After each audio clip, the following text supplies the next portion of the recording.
guys, welcome back again.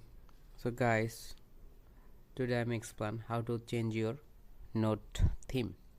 So guys, previous video I'm just collaborate here and Gmail edit, and you can more themes.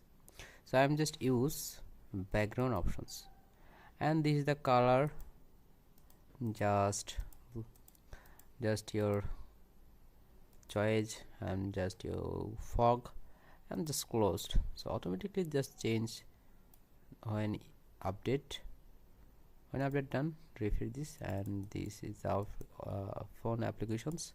So I'm just back and refresh it. Okay guys,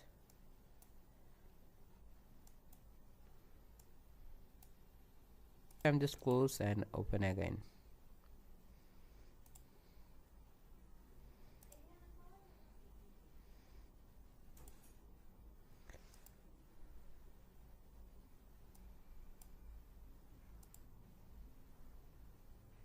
So guys, color not adjust.